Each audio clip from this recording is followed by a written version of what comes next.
tal? Buenas tardes, ¿cómo están? Bienvenidos, bienvenidas nuevamente a esta tercera edición de Diputados TV, ya concluyendo la primera quincena, podríamos decir, la primera etapa del mes de febrero, con unas semanas bastante políticas y bastante intensas aquí en la Cámara Baja, pero con poca actividad parlamentaria. Otro andarivel por el que va la política en la Argentina, en la Cámara de Diputados, que tiene que ver justamente con las discusiones intrabloques, ¿no? Para adentro de cada uno de los espacios interbloque, para poder así ir posicionándose con los temas de la agenda pública.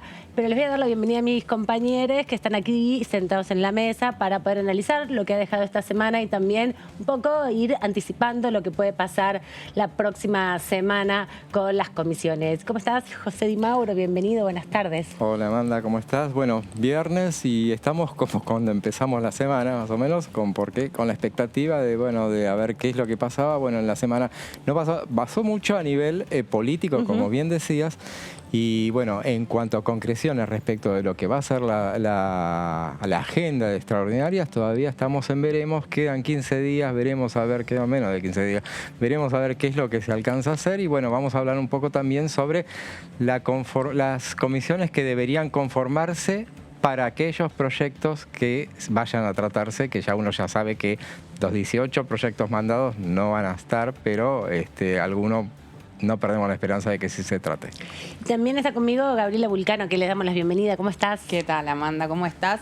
Y sí, bueno, un poco lo decía José, estamos como un poquito al comienzo de la semana, a la espera de, bueno, cuáles van a ser los temas que finalmente se traten en el periodo de sesiones extraordinarias. Ya sabemos que el fomento de agrobioindustrial es uno de los temas que, si bien todavía no está oficializado, pero ya y vino un ministro. Exactamente, se reunió el ministro de Agricultura, Julián Domínguez, con el presidente de la Cámara de Diputados, Sergio Massa, justamente por este tema. Ahí había algunas dudas respecto a si iban a tener el apoyo necesario, sobre todo por algunos sectores de Juntos por el Cambio, también del Interbloque Federal, que en lo que fue la primera lectura de algunos de los puntos principales que anunciaron desde el Ejecutivo Nacional el año pasado, no estaban tan convencidos, así que, bueno, incluso desde Juntos por el Cambio dijeron que iban a presentar un proyecto también referido a este tema. Y después, si se quiere, la expectativa más grande está puesto en lo que va a ser ya en sesiones ordinarias el acuerdo con el Fondo Monetario Internacional, porque, bueno, todo está un poco, las discusiones que se van dando, claro, está atado a eso. Pero también esto que vos bien unías, ¿no? Desarrollo agroindustrial, Fondo Monetario, dólares de la cosecha, dólares para la deuda, cómo se va a ir conformando y cómo se hace el programa para recaudar el dinero necesario y pagar el endeudamiento de 45.000 millones de dólares, que es lo que debe la Argentina a partir del 2018, donde se embolsa que era aún mayor. Sí, así es. El tema, bueno, de hecho, muchos de los proyectos que están incluidos en el temario de extraordinarias, si uno se pone a ver detalladamente, tiene que ver justamente con apuntar a conseguir divisas, justamente por esto que vos mencionás. El otro proyecto que va también en ese sentido es el de producción, comercialización de cannabis medicinal y de cáñamo industrial. Es otro de las iniciativas que está apuntando en ese sentido. Pero bueno, lo cierto es que queda poco tiempo todavía para lo que es ya la conformación de las comisiones, ver el tratamiento, claro, las reuniones, el tratamiento en las comisiones de los proyectos que se decidan y una sesión todo antes del 28 de febrero. Pero bueno, cuando hay voluntad política, siempre se dice lo mismo en el Congreso, se puede hacer una reunión en cualquier momento, se puede sacar un dictamen y también sesionar en poco tiempo, ¿no? Si tienen acuerdo parlamentario, pero tienen que también juntar los miembros para el quórum 129 para que sean válidos cualquiera de los debates que se den en el recinto. Y José, vos preparaste un resumen, una síntesis para poder ir pensando qué posibles comisiones se consoliden en estos días para comenzar estos debates y luego, bueno, quedarán conformadas para todo el año. Claro, tenemos que tener en cuenta que Todas las comisiones, a partir de la nueva conformación del Congreso, se desarman. Hay que armarlas todas de nuevo, salvo la única que alcanzó a formarse fue la de Presupuesto y Hacienda, tanto en la Cámara de Diputados como en la Cámara de Senadores, para el tratamiento del presupuesto. Se tuvieron que volver a conformar porque cambiaron los diputados, cambió la mitad de la Cámara. Claro, digamos. eso cada 2 años hay borrón y cuenta nueva, hay que armar todo de nuevo porque hay que tener en consideración cómo es la conformación de los bloques, de los interbloques, y ahí eso es clave para ver cómo van a quedar las comisiones. Justamente en la reunión que hubo, en la reunión preparatoria de diciembre del año pasado, se habló y justamente Cristian Ritondo, Juntos por el Cambio, reclamó que se respetara la cuestión del sistema DONT para la conformación de las comisiones, y por lo menos en la única que se llegó a armar, que es la Comisión de Presupuesto de Hacienda, que conduce Carlos Heller, como antes, se respetó el sistema DONT. Que es un sistema que es el mismo para decidir cómo es la proporcionalidad de los votos y la cantidad de diputados que entran. Así es exactamente, y como vemos ahí claramente en esta placa, 118 a 116, están igual. Parejos. Muy parejos. Tengamos en cuenta, aparte, que para el quórum es así. Para las votaciones, el Frente de Todos pierde 1, porque el presidente de la Cámara da quórum, pero no vota. Pero sí desempata. Hasta ahora no se dio, pero bueno, puede pasar. Acá en la historia reciente tenemos esa experiencia en el Senado. En el Senado pasó, por ejemplo, y estuvimos ahí nomás. Podría haber pasado tranquilamente, o sea, con bienes personales. En bienes personales, si recordamos, el resultado final fue 127 para el Frente de Todos, 126 para Juntos por el Cambio, y si no le hubiera dado COVID a la diputada Crescenbeni, creo que era. Crescenbeni. Sí, hubieran estado 127 a 127 y ahí desempataba el presidente de la Cámara. Pudo pasar Puede pasar en cualquier momento. En cualquier momento, y bueno, con esta paridad enorme que hay, 118, 116 Juntos por el Cambio, el interbloque federal, tiene 8, el que conduce el Topo Rodríguez. Provincias Unidas, que antes era Unidad Federal para el Desarrollo, más o menos son los mismos, son 5, y después el resto que está... Claro, y en otros está el bloque del Frente Izquierda, que es un bloque en sí mismo, un interbloque. Son 4, y también los libertarios, que son 4, que no sé si funcionan siempre como bloque, pero están separados, pero van medio juntos. Sí. Claro, ya son 8, 4. Y quedan 2. Y tenemos 2 que son el bloque SER, que es el santacruceño Vidal y Felipe Álvarez de La Rioja. Que da la particularidad que hasta ahora han votado divididos, así que son todo un incógnito. Uno vota con el oficialismo y otro suele votar con Juntos por el Cambio, por lo menos hasta ahora en las votaciones que tuvimos. Son la gran incógnita. Y porque Felipe Álvarez asumió acá en el 2019 por Juntos por el Cambio. Después se terminó, al año siguiente, terminó armando un bloque propio, pero inició su trayectoria por ahí, así que parece bastante lógico. Sí, hay que estar muy atentos a lo que... Todos están muy atentos a ver la lupa sobre ellos. Y Felipe Álvarez, entre paréntesis, para salir de acá, él juega en consonancia con la senadora Clara Vega. Son riojanos los dos, y Clara Vega, ya sabemos qué hizo con el tema bienes personales, o sea que hay que ver cómo es que se va a comportar con relación al oficialismo. Y también algunos dicen que tiene contacto con Rodríguez Larreta, así que tiene los pies... Es incógnita cada votación. Va a ser una incógnita. Bien lo decís. Bueno, vamos a la siguiente placa, y ahí tenemos a ver así cómo estaban las comisiones, para saber de dónde empezamos, porque tampoco es que cambió mucho la conformación del Congreso, o sea, más o menos quedaron iguales. 119 a 115, o sea, había uno más y uno menos por un lado a otro, o sea que... Sí, pero la diferencia siempre más o menos se mantuvo. Así es. Entonces tenemos el Frente de Todos, tenía 24 comisiones, Juntos por el Cambio 21, las presidencias estamos hablando, y Unidad Federal para el Desarrollo tenía una, que a pesar de no ser el tercer interbloque más importante, porque era el interbloque federal, que ahora tiene 8 y en ese momento tenía 11, pero bueno, esas cosas. Y este era un bloque más cercano al oficialismo, y bueno, en ese momento tenía la comisión de drogas, drogadicción. Y que conducía el diputado Luis Di Giacomo. Esa es, entonces, bueno, vamos, y después también... Luis Di Giacomo es el presidente de Provincias Unidas, el interbloque, ¿no? Así que hay para ver la continuidad que puede darse. Así es.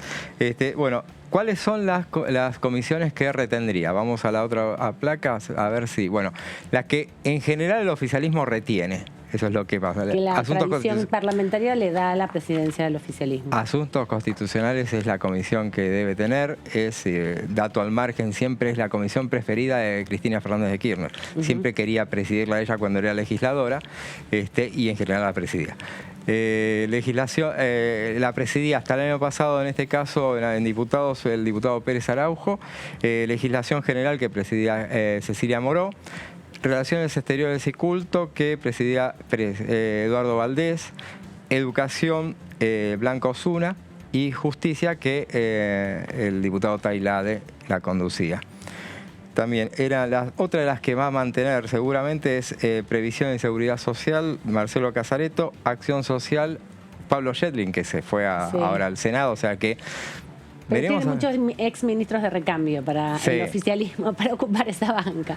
Ahí tenemos, sí, hay una ex ministra de Tucumán, a ver si por transición va tucumano por tucumana, Chala creo que es la diputada, y el diputado Daniel Goyán. Claro, que es de la provincia de Buenos Aires y que hasta el 10 de diciembre era ministro de la provincia de Buenos Aires. Legislación penal, no me acuerdo quién era el presidente. Legislación penal está Carolina Gailar como presidenta, bien, sí, que es de Entre Ríos.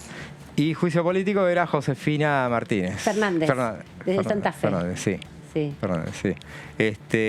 Y ahí tenemos, y agricultura y ganadería, ahora vamos a, me pasé de largo. Agricultura y ganadería la van a pelear, porque esa la reclama, la quiere el oficialismo, la reclama la oposición también. Ahí tiene candidato a Burjail, el diputado Vara, que son aspirantes ahí. Pero ahora vamos directamente a qué comisiones habría que constituir para los debates que vienen. Ley de cannabis medicinal e industrial, y bueno, es la agricultura y ganadería. Y presupuesto de Hacienda tendría que pasar por ahí, si tenemos en cuenta que son las que ya esto tuvo su debate, tuvo dictamen, pero se cayó. Sí, además tiene medida de sanción y no tiene que pasar por salud porque no es una ley sobre cannabis medicinal, esa ya está aprobada en el 17, sino sobre la producción de cannabis medicinal. A lo mejor podría sumarse industria.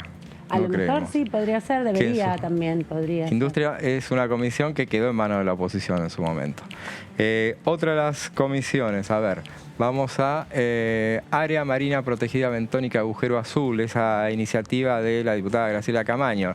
Esta pasaría por varias: relaciones exteriores, intereses marítimos, fluviales, pesqueros y portuarios, y defensa nacional. Serían las comisiones por las que tendría que pasar. También la creación de universidades. Hay el proyecto de extraordinarias tiene dos universidades, la del Delta es una, la otra la de Pilar. Sí. Educación y presupuesto y Hacienda, claves. Claro, porque tienen que pagar todas las instalaciones y los salarios docentes. Es clave presupuesto, porque aparte, ¿qué dicen para la creación de universidades? Créamela con presupuesto. Claramente. Porque claramente, si no, no funcionamos. Vamos a la otra placa. Parques nacionales. Hay dos proyectos de parques nacionales, creación de dos parques nacionales, legislación general, recursos naturales y conservación del ambiente humano, y presupuesto y Hacienda son las comisiones por las que tendría que pasar. Presupuesto y Hacienda, menos mal que ya está constituida, por ahí pasan todas. No sé cómo van a hacer para repartirse. Ley de prevención y control de la resistencia antimicrobiana. Esta ya tuvo dictamen también, va de nuevo. Entonces, como todo, acción social y salud pública. Y bueno, esta también, respuesta integral al VIH, acción social y salud pública también son las dos comisiones. No sé si no tiene que pasar por presupuesto también porque tiene jubilaciones anticipadas. La ley de HIV, claro. Si tiene eso, entonces tendríamos que sumarla. Pero por ahí tiene que pasar por previsión social, no sé. Cuanto menos sea... no estoy segura, pero me parece que cuando se discutió pasó por presupuesto. Me da la sensación, por esto que vos decís. Claro, porque como se asignan recursos específicos a las personas que convivan con el HIV hace más de 10 años, que tengan trabajo registrado y que hayan cumplido 55 años de edad, es una forma también de erogar recursos del Estado, así que puede que tendría que pasar, sí, seguramente.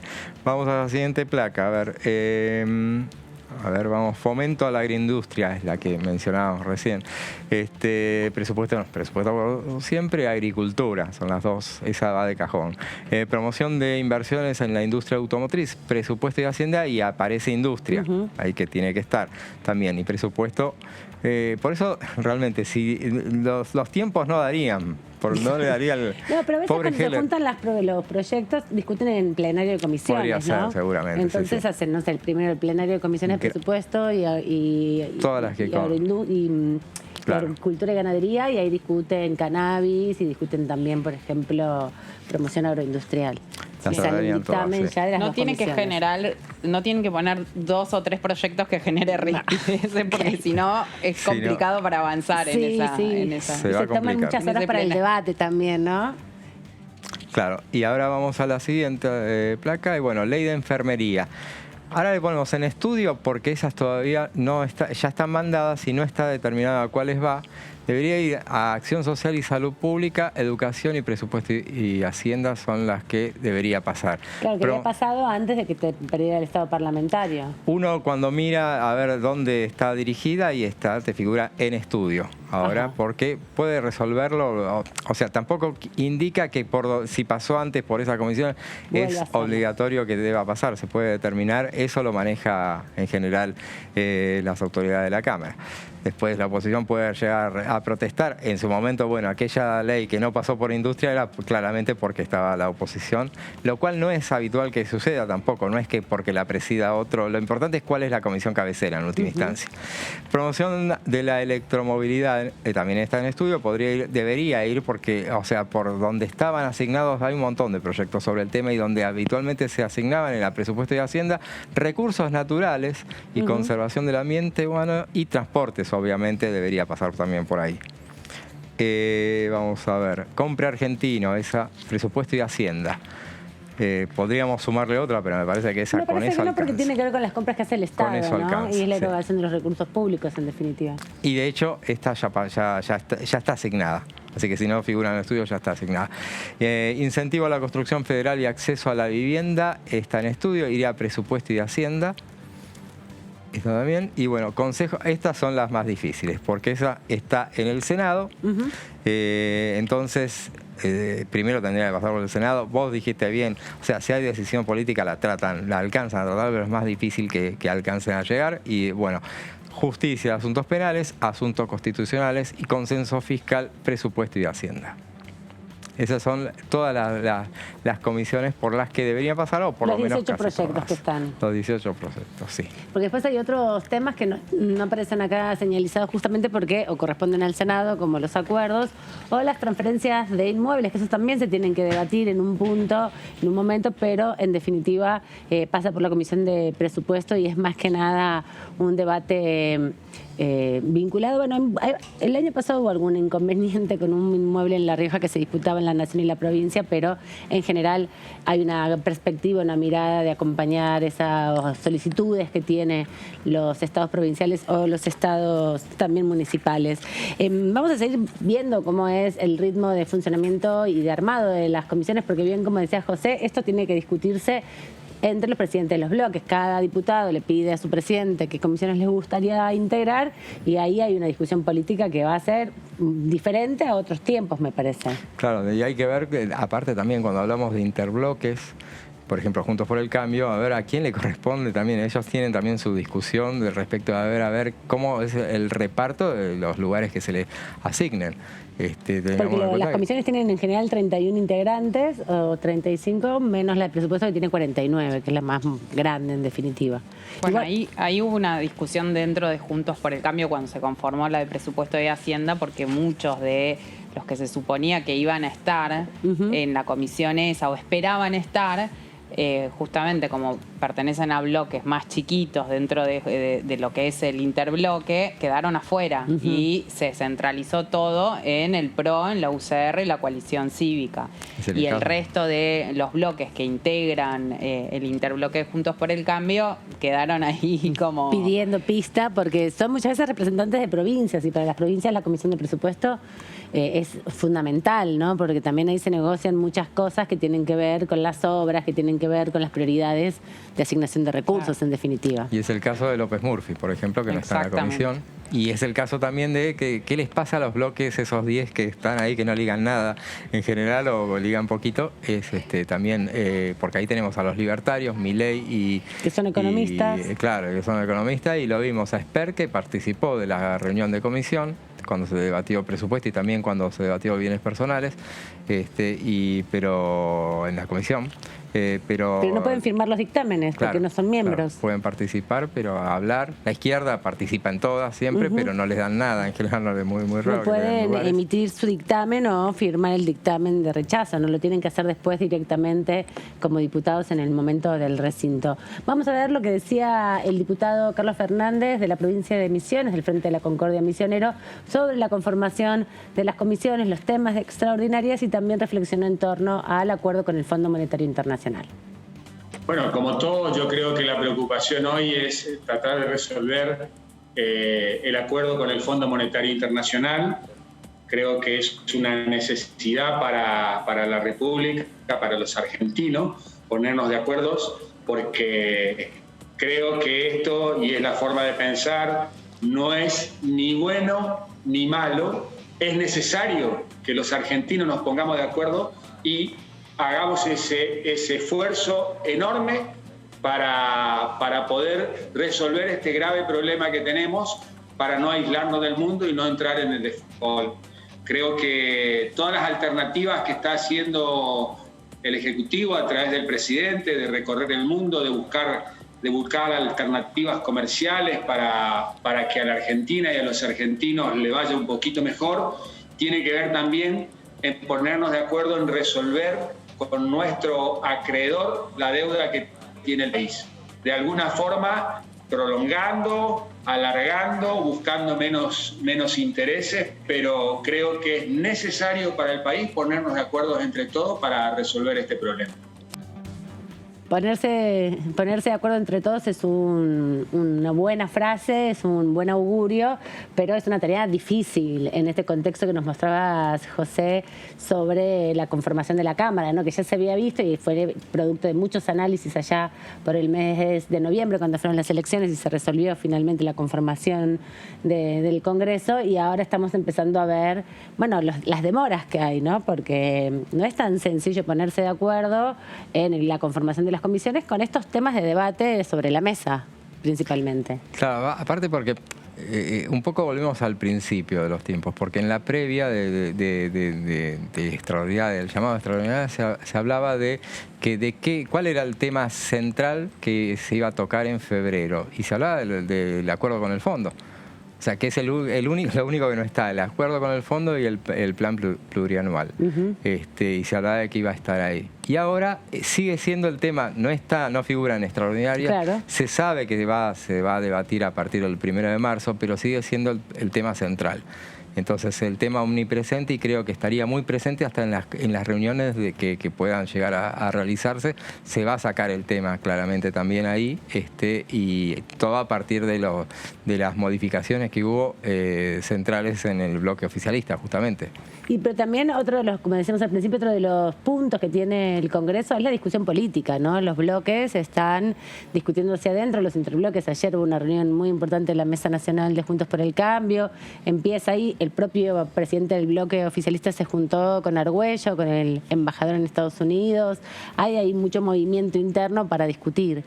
Sí, ahí lo que estamos viendo es que se da como, si se quieren, los movimientos en dos direcciones. Una que tiene que ver con las discusiones al interior de las dos principales coaliciones, el Frente de Todos y Juntos por el Cambio. Que vienen alternándose en el gobierno, por lo menos en la última etapa. Exactamente, y que tienen, justamente al ser coaliciones, en el funcionamiento aparecen, si se quiere, estas diferencias que vemos seguido, tanto en Juntos por el Cambio como en el Frente de Todos, más allá que en el caso del Frente de Todos es la coalición gobernante y por lo tanto las diferencias son más relevantes. Inciden de forma distinta. Pero después están cómo se van a empezar a dar las negociaciones, cómo se van a construir los consensos entre estas dos coaliciones. Y de alguna manera esas negociaciones van a estar determinadas por cómo puedan resolver puertas adentro cada uno de estos espacios las diferencias que tienen. Entonces es muy complicado, por eso estamos viendo que cada vez que se tiene que discutir un proyecto de ley, aparecen posturas muy diversas, con presupuesto dentro de Juntos por el Cambio. Un sector que era la coalición cívica apostaba a abstenerse, finalmente eso no sucedió, y por discusiones que se dieron al interior de la alianza opositora, y le cambió también eso el escenario al oficialismo. Entonces, me parece que van a tener que buscar el equilibrio justo entre las discusiones internas para poder también saldar las discusiones o las negociaciones que se den entre estos dos espacios políticos. Sí, también me parece que ahí la apuesta que por ahí en un principio se vislumbraba en la comisión, en la sesión de presupuesto, de apostar a quebrar la unidad dentro de Juntos por el Cambio, de articular con alguno de los espacios que está dentro del interbloque, cada vez que va quedando más alejada, digamos, no es una posibilidad cierta a la vista que pueda darse, porque ayer se ratificó que la unidad es de criterio, además, es lo que va a primar, ¿no? Que es lo principal, que fue lo que se vio, en definitiva, con la sesión de presupuesto, donde en pleno recinto estaban saldando ese debate también. Claro, y aparte, porque hay que tener en consideración también que esta es una segunda mitad del mandato del gobierno. Y la segunda mitad de los mandatos de los gobiernos son más complicadas, sobre todo si no te fue bien en la elección. Igualmente a Macri le fue bien en la elección en 2017 y después la tuvo recontra complicada en 2017. Porque pasaron varias cosas en el medio, ¿no? Como el endeudamiento, la reforma de las jubilaciones. Claro, sí. Bueno, en diciembre nomás tuvo, bueno, esas 14 toneladas de piedra en la plaza. Sí, una gran represión también, donde muchas personas perdieron el ojo, ¿no? Que anticipó lo que después pasó en Chile como una política represiva. Claro, y fue también un detalle que a mí me parece que es un punto de quiebre, que fue el 28 de diciembre de 2017, cuando cambió el presupuesto aprobado el día anterior. Ay, no me había acordado que era el 28 de diciembre, que era el Día de los Inocentes, la verdad. Día que inocencia. No me acordaba, sabía que era en fin de año, pero no me acordaba que era esa fecha tan paradigmática. Y ahí, a partir de ahí, recordemos, o sea, quedó desempoderado el presidente del Banco Central, que no es un dato menor, y muchos señalan como ese momento de quiebre para sí, lo que y después pasó. Eso es diciembre del 2017, decís, ¿no? 28 de diciembre del 17. Sí. Y 6 meses después empieza el acuerdo con el Fondo Monetario, porque eso es en octubre, a mediados, en julio. Previamente tenés la corrida cambiaria que hay a comienzos, si no me equivoco, del 2018, y empieza en el propio gobierno de Mauricio Macri se empieza a hablar de la crisis económica que se estaba dando y estas negociaciones con el Fondo Monetario Internacional que derivaron en este préstamo que hoy está negociando el gobierno de Alberto Fernández, ¿no? Es una situación compleja. Sí, es muy compleja. Creo que también para el gobierno actual está atado estas negociaciones que haga con el fondo a ver cómo continúa estos 2 años, como marcaba José, que suelen ser un poco más difíciles en general para los gobiernos. Además, estamos ya pensando que el año que viene va a empezar la disputa presidencial, apenas comience el 2023, pero tenemos 2022. Todavía acaba de arrancar, pero igual ya está todo puesto, la perspectiva en el año próximo, porque bueno, también tiene una celeridad y las políticas tienen que llegar a un acuerdo, ¿no? Porque son proyectos a largo plazo, en definitiva, a mediano plazo, son próximamente 12 años más de endeudamiento con el Fondo Monetario para poder pagar ese endeudamiento del 2018, que está en discusión ahora. Sí, y muchos dicen, bueno, llamamos, o sea, en los años pares son aquellos en los cuales no hay elecciones, entonces uno imagina que, bueno, es bueno para el Congreso porque avanzan los proyectos. Pero lo que pasa es que cuando es previa de presidenciales se complica bastante. Y si vamos al hecho de que, bueno, muchos dicen viven en campaña, y lo que pasa es que tengamos en cuenta, hay algunas provincias que ya piensan votar en marzo. Sí, claro. Entonces, el cronograma electoral empieza muy tempranamente. En el 2019 arrancó en febrero. Claro, Como 10 meses de elecciones. Y o sea, faltan 15 meses para que tengas que tener todo definido. O sea que los que no son candidatos y quieren instalarse como tales tienen que empezar a trabajar. Y le pasa tanto a la oposición, que uno dice, bueno, hay muchos candidatos y tienen que resolver ese tema, como al oficialismo propio también, que es lo que es lo que se va a resolver. Y también hay un dato, ya se empieza a hablar de si se va a modificar la ley de las PASO. Sí, eso me había olvidado, porque es parte de la discusión que hubo el año pasado, ¿no? Ese acuerdo que había pedido también la oposición de discutir este año, donde incluye ficha limpia, donde incluye también una modificación de la ley electoral para pasar de la lista sábana, de la lista de módulos, en definitiva, que es como se llama, de distintos cuerpos, a una única lista en papel, ¿no? Donde, bueno, hay un debate que va a ser interesante, va a ser complejo, porque siempre que se quiso discutir eso acá fue muy difícil. Hasta ahora, desde el Ministerio del Interior, sostienen que no es un debate para ellos para estos próximos meses, o sea, que no está en agenda, que no es un tema, que además lo han planteado varias veces, que no están de acuerdo con modificar nada en lo que tiene que ver con el tema electoral, que no es prioridad. Sí, veremos cómo pero son hubo las una presiones. promesa cuando se trataron las PASO. Sí. Pero ya sabemos, son promesas. Sí, hubo promesas. Pero había bueno, que salir de ese momento. Aparte, la oposición ahora, si se junta, te lo puede forzar. No sé si en el Senado, pero en diputados puede forzar el tratamiento. Veremos, después lo sabremos. Vamos a encontrarnos con nuestra compañera Lourdes López, que está recorriendo los pasillos del Congreso de la Nación. Hola Lourdes, ¿cómo estás? Bienvenida a esta tercera edición.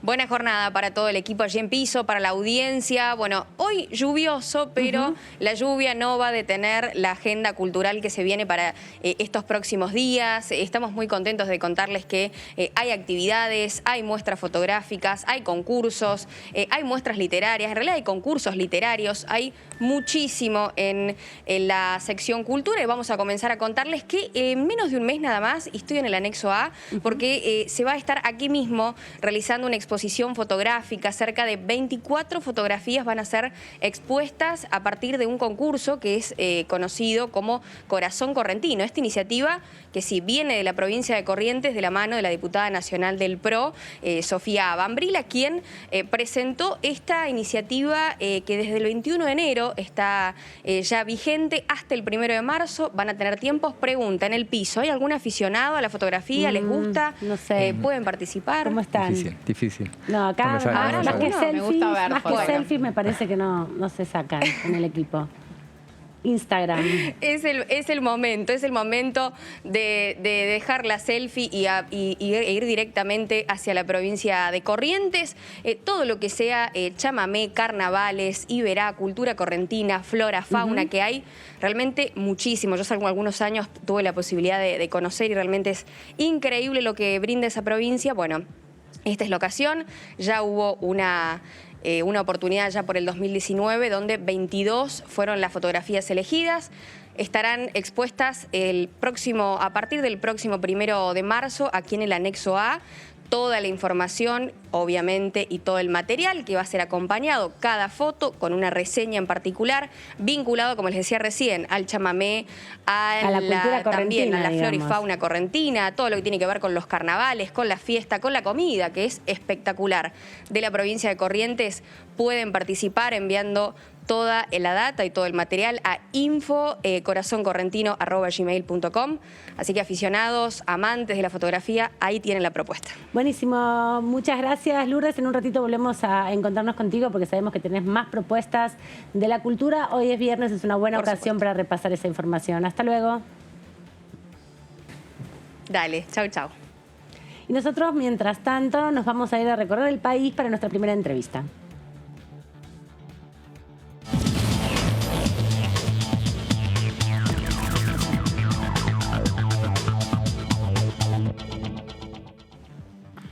Y nos vamos hasta la provincia de Córdoba, justamente porque está ahí el diputado Víctor Hugo Romero del otro lado, conectado con nosotros y con nosotras. ¿Cómo está? Bienvenido. Gracias por atendernos. ¿Cómo les va? Gusto de estar comunicándome nuevamente con ustedes. Bueno, preguntarle primero, ¿ya se pudo comunicar con sus referentes de el radicalismo por la reunión que hubo ayer de la Mesa Nacional? ¿Tuvo comunicación con Mario Negri, con algunos de los que participaron? ¿O se enteró por las declaraciones periodísticas el resultado de la reunión? No, permanentemente en nuestro bloque estamos comunicados. Concretamente en la reunión de ayer no tuvimos una comunicación. Tenemos un encuentro la semana que viene del radicalismo nuevamente. Lamentablemente por salud no pude participar en el encuentro de la semana pasada, donde trabajó el bloque del radicalismo y continuará ahora nuevamente en debate sobre la agenda parlamentaria y los temas relacionados con la situación del país y seguramente lo vamos a profundizar la semana que viene. Diputado, sé que estuvo también, usted es contador, sabe mucho de economía, ha sido ministro, ¿no? También de Economía, secretario de Economía de la provincia. Quería preguntarle, obviamente, su reflexión sobre el acuerdo, el principio de acuerdo con el Fondo Monetario Internacional y la importancia de llegar a ese acuerdo o no. ¿Cómo afecta a las provincias? ¿Qué perspectiva tiene desde Córdoba de esta posibilidad de un acuerdo concreto con el Fondo Monetario? En primer lugar, déjame que te aclare. Fui secretario de Economía de la Municipalidad. Ah, de la Municipalidad. La verdad que bueno, igual tiene un presupuesto grande. La Municipalidad de Córdoba equivale a muchas provincias argentinas, pero total. no ministro. Es verdad, es verdad. Hacemos por Córdoba, Unión por Córdoba gobierna hace 25 es verdad, años. Es verdad. Así que es imposible que un radical pueda ocupar un lugar en el Ministerio de Economía. Pero con respecto al tema de bueno, que todos los medios y toda la dirigencia política está abocada a lo que significa el acuerdo con el Fondo Monetario Internacional. Todos compartimos la necesidad de un acuerdo, sobre todo para evitar un default de la Argentina, ¿no? Claramente las consecuencias negativas para la Argentina son muy importantes en caso de un acuerdo. Con respecto a la letra chica, es lo que nosotros no sabemos, por eso nuestro bloque y constantemente la mayoría de los bloques de la oposición, excepto algunos que han formado opinión, que no la critico, pero no la comparto. Yo creo que para formar una opinión definitiva de lo que es el acuerdo con el fondo, primero hay que conocer la letra chica del fondo, hay que saber claramente cuáles son las condiciones de ese acuerdo, por más lineamientos que ha dado el Ministerio de Economía, pero todavía no está definido el acuerdo que va a resultar concretado, y bueno, y a partir de ahí emitiremos opiniones al respecto. Insisto, nuestra posición es una posición de que no es bueno para la Argentina entrar en default, por lo tanto el debate lo vamos a dar, y nuestra posición está condicionada primero en definir cuál es la letra chica, y después también algo que nos preocupa, que también por responsabilidad que tuve siempre con la actitud parlamentaria en este caso, no juzgar la actitud de otros bloques, pero sí genera mucha incertidumbre las divisiones que hay en el bloque del oficialismo. Diputado, ¿qué tal? José Di Mauro le habla. ¿Cómo le va? ¿Cómo le va, José? La pregunta es puntualmente sobre el quórum, más allá de la letra chica que se conozca. ¿Qué actitud van a tomar respecto del quórum? Que lo conforme la oficina. Si nuestra idea, como lo expresé anteriormente, y nuestra vocación es dar debate sobre el tema del acuerdo, el tema del quórum es una parte de la estrategia parlamentaria, pero entendemos que va a haber responsabilidad por parte del gobierno de ir a un tratamiento, en este caso, con la mayor información posible, más allá de las posiciones políticas que tengamos. Pero aquí hay otro tema que es importante tener en cuenta, y que va mucho más allá del acuerdo con el fondo. Es la situación de Argentina hoy, que es la gran preocupación. Es la situación de Argentina que tenemos hoy, independiente de analizar la política económica y la historia económica, tanto de la deuda como de la situación, pero hoy tenemos un país con un déficit fiscal muy alto, un nivel de incremento del gasto, por supuesto un incremento del costo fiscal, producto de haber incrementado muchas alícuotas de creación de impuestos, pero a su vez, a pesar de haber incrementado el costo fiscal, tenemos un incremento del gasto importante, pero ha habido un crecimiento de la pobreza. Eso también marca algo que tenemos que corregir mucho más allá del acuerdo con el fondo. Tenemos un nivel de pobreza que nos alarma y que nos duele a cada una de las dirigencias políticas, independientemente del lugar que nos toque, ¿no? Luego tenemos una situación que ese déficit se financia con emisión monetaria, porque Argentina no tiene crédito, entonces ese gran déficit con emisión monetaria impacta en la inflación. Tenemos una inflación que para el año que viene, para este año, mejor dicho, está proyectado en iguales condiciones o quizás más grave de la que tenemos. Una situación del Banco Central con un gran endeudamiento, tenemos un déficit cuasi fiscal, una deuda del Banco Central en concepto de pase pasivo de 4,7 billones, este gobierno lo recibió con 1,14, estamos hablando de 4 veces más. Esa deuda genera intereses, donde el Banco Central, si no renueva, va a tener que emitir, y eso también complica la situación fiscal y monetaria de la Argentina. Y por otro lado, un tipo de cambio que está atrasado, con una reserva del Banco Central negativa. La verdad que todo este combo es un combo que nos preocupa. Si le agregamos el default, mucho más se va a profundizar. Por lo tanto, hay que trabajar en un acuerdo con el fondo, pero es necesario que los argentinos empecemos a debatir, mejor dicho, que el gobierno proponga un programa de gobierno. A partir de ese programa de gobierno económico, que contemple razones, metas fiscales, metas monetarias, y que sea un programa que sea coherente a lo largo del tiempo y que pueda cumplir y generar expectativas. Mire, uno de los grandes problemas que tenemos en Argentina hoy es la gran incertidumbre, la falta de certeza. Este problema de la división del bloque del oficialismo, este problema de las variables macroeconómicas que condicionan, los desequilibrios condicionan las expectativas del futuro en Argentina, claramente no contribuye a la previsibilidad, que es la base de la economía para pensar en inversiones y crecimiento sostenible.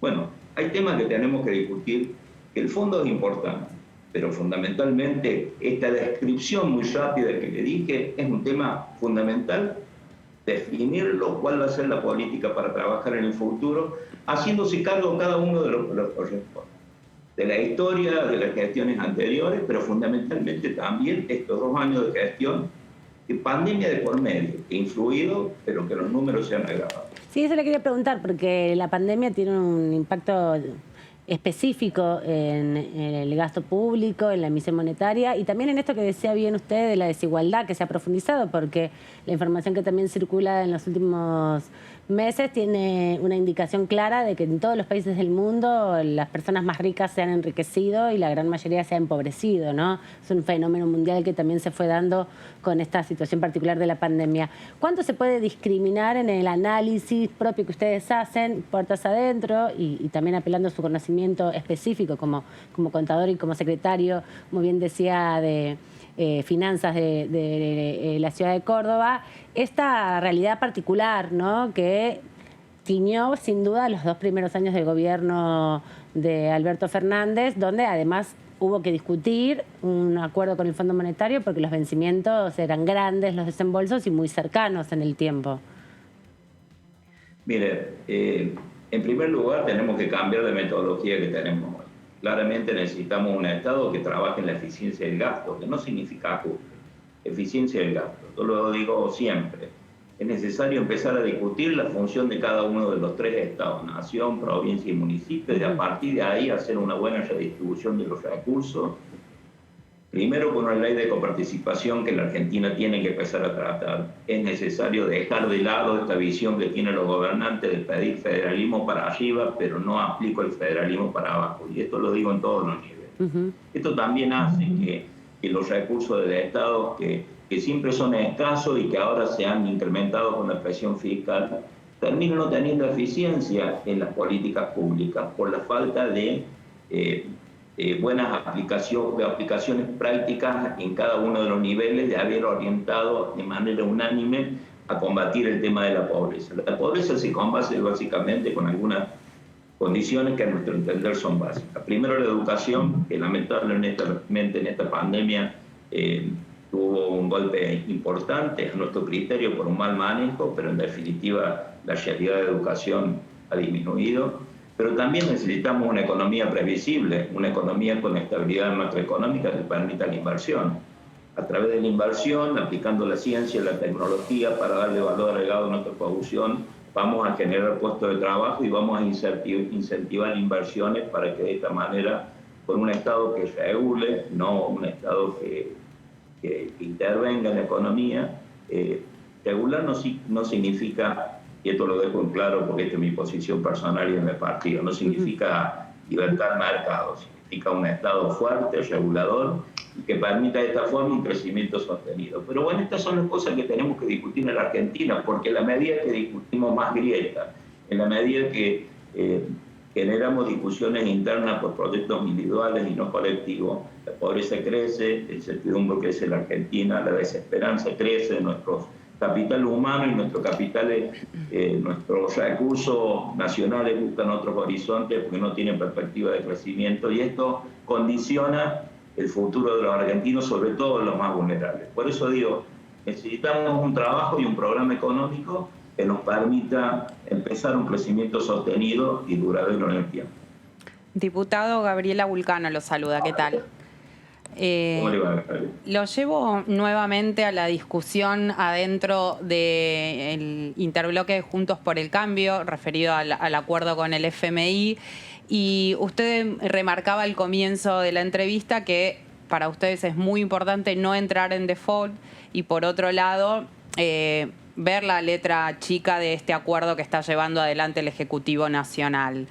Lo que le quiero preguntar es si, por un lado, va a depender, teniendo en cuenta estas dos cuestiones que usted remarcaba, el debate que se están dando adentro tiene que ver con si van a acompañar, o sea, votar a favor o abstenerse, y si la posibilidad del rechazo al acuerdo, cualquiera sea la letra, dentro de lo que ya anunciaron desde la Casa Rosada, la opción del rechazo está descartado para ustedes desde el interbloque. Esa es la primera pregunta. Y también saber cuánto incide en la discusión que se dan puertas adentro el hecho de que haya sido el gobierno de Cambiemos el que se endeudó y por el que ahora el gobierno de Alberto Fernández está teniendo que negociar con el Fondo Monetario Internacional para el pago de esta deuda.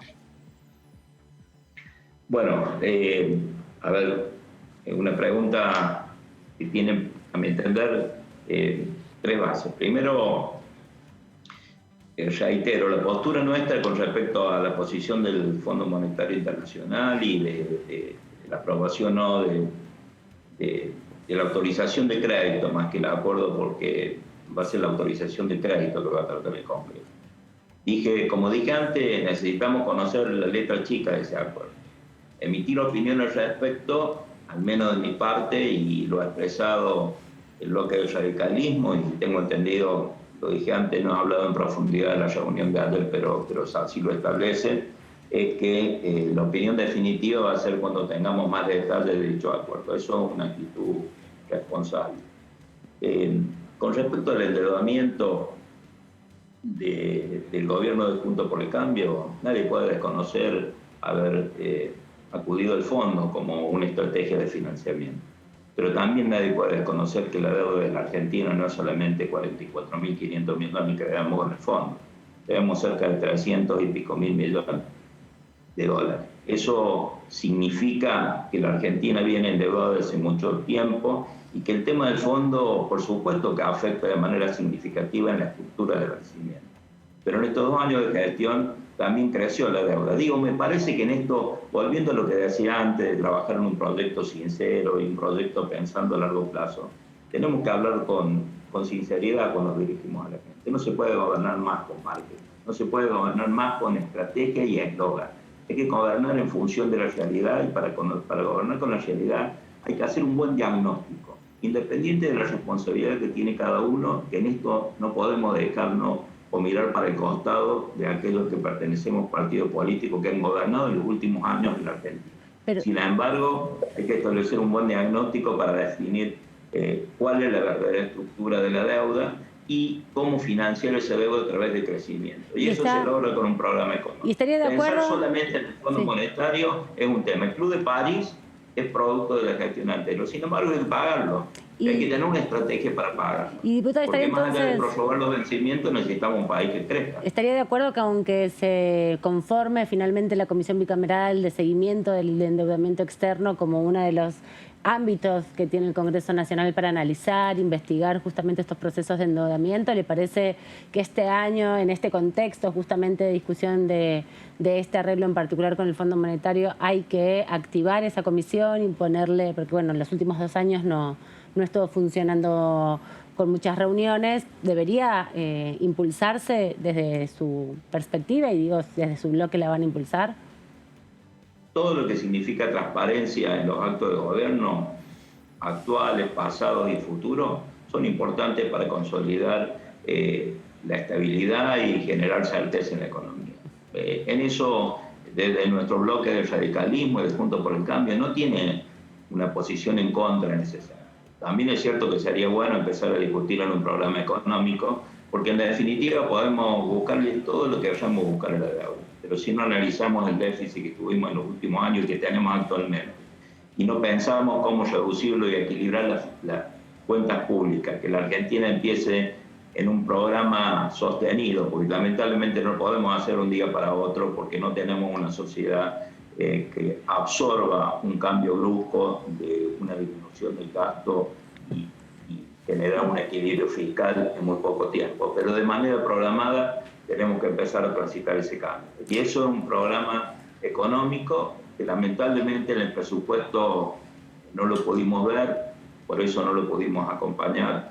No fue una decisión política de chicana política, las variables macroeconómicas no reflejaban la realidad de lo que iba a pasar este año. La prueba está de que si hoy vemos las variables que establecía ese presupuesto, ya estaban vencidas y estaban desactualizadas el día de hoy, y claramente lo que necesitamos es discutir un presupuesto y un programa que teníamos mucha esperanza en el programa plurianual, pero no lo pudimos hacer y esperamos que en algún momento el gobierno lo incluya dentro del tratamiento o el análisis para poder emitir opinión al respecto. Diputado, esa letra chica de la que hablaba incluye, dicen, un capítulo importante respecto del tema subsidios. El fondo quiere eliminar el tema de subsidios. Y acá en este momento se está dando una polémica en torno al subsidio del transporte. Si vamos a hablar solamente sobre la cuestión del transporte y el transporte del AMBA en particular. Esa cuestión, la segmentación de los subsidios, justamente se dio, por lo que dicen también en la reunión de ayer de Juntos por el Cambio, y hubo una controversia entre gobernantes, por ejemplo, particularmente el presidente del Partido Radical y el jefe de gobierno, sobre si tocar o no la cuestión. Bueno, puntualmente sé que en Córdoba el boleto del colectivo es bastante más caro. De todos. No, sí. No es el más caro, hay otros más caros. Sí. Pero bastante más caro. Entonces, ¿cuál es la postura suya, por ejemplo, con relación al tema subsidio del transporte? Mire, en realidad tenemos el subsidio, en general del subsidio económico, el tema de energía, un tema que condiciona este déficit. De 1 punto pasó a 3 puntos del Producto Bruto, esta es la realidad. Y en el tema de energía, lamentablemente en estos 2 años se aplicó una política de subsidio masiva, sin tener en cuenta la capacidad del contribuyente. Se subsidió a todo el mundo. Y también existe una desigualdad en este criterio, porque gran parte de los subsidios de energía también corresponde al AMBA. CAMESA es la que subsidia Edenoria de Sur. En Edenoria de Sur. Por lo tanto, también hay desequilibrio acá. Y en cuanto al transporte, es un tema de vieja data. Cuando estuvimos a cargo de la Municipalidad de Córdoba, este es un tema que a partir del año 2018 los gobernadores, cuando modificaron la adenda de consenso fiscal, y siempre la hicieron a cambio de tener mayor coparticipación de recursos, ellos hicieron cambiaron el sistema que tenía hasta el momento de la distribución de los subsidios. Antes había un sistema de distribución que se llamaba CITAO, que era se distribuía en función de la cantidad de colectivos, la cantidad de choferes, se subsidiaba en función de la variación salarial de los acuerdos salariales de los choferes y en función de los kilómetros recorridos. Cuando cambió, se cambió por un fondo compensador. Esto lo firmaron los gobernadores. Ese fondo compensador se fue distorsionando a lo largo del tiempo. Nosotros en ese momento, gran parte del subsidio, para que no refleje en el pasaje que siempre fue más caro, en el caso de Córdoba, que el resto del país, se hacía con subsidios municipales, porque bueno, éramos de la oposición, Schiaretti no nos mandaba recursos y lo teníamos que juntar, sacar piedra entre las aguas para poder tener un subsidiar el sistema de transporte.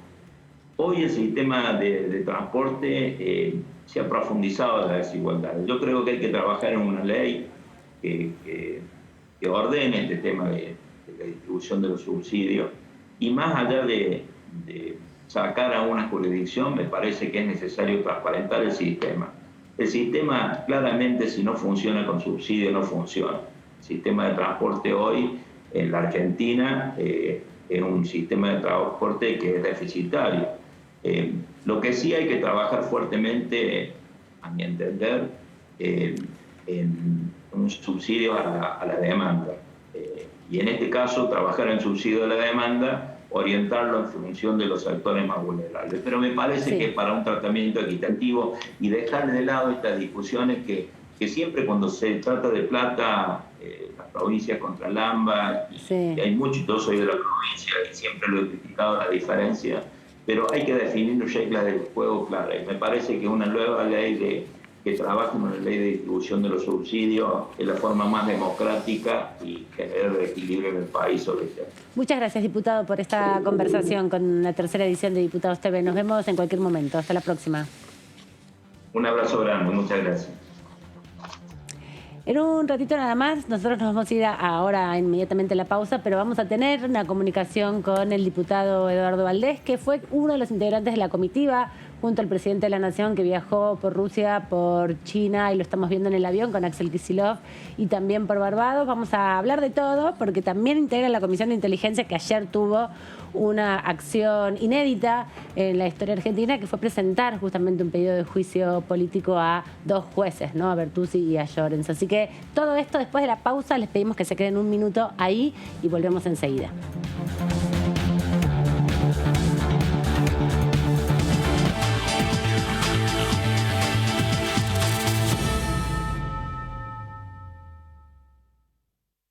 ¿Qué diferencia hay entre la Cámara de Diputados y la Cámara de Senadores? La Cámara de Diputados representa al pueblo de la nación argentina. Esto significa que las provincias más grandes y con mayor cantidad de habitantes tienen muchos más diputados que las provincias más pequeñas. La manera de establecer las cantidades es proporcional. La Cámara de Senadores representa a las provincias. Cada provincia envía 3 senadores al Congreso Nacional. El total de senadores es 72, dado que las provincias argentinas son 24. Este es un número fijo. Por ejemplo, la provincia de Buenos Aires cuenta con 70 diputados nacionales y la provincia de Tierra del Fuego con 5. Pero tanto la provincia de Buenos Aires como la de Tierra del Fuego cuentan con 3 representantes cada una en el Senado de la Nación. Cada 2 años, el Congreso Nacional renueva la mitad de sus diputados y 1/3 de sus senadores nacionales. El mandato de los senadores es de 6 años, mientras que el de los diputados es más breve, dura solamente 4 años.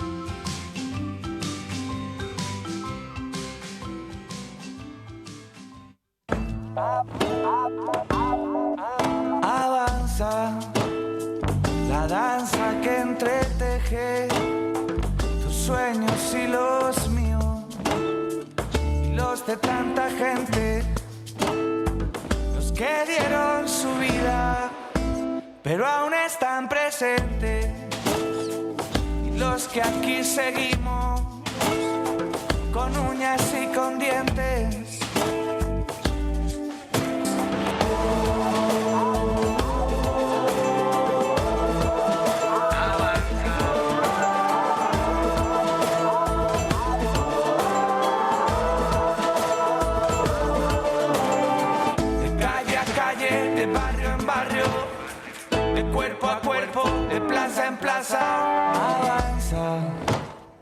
Si tú también lo sientes.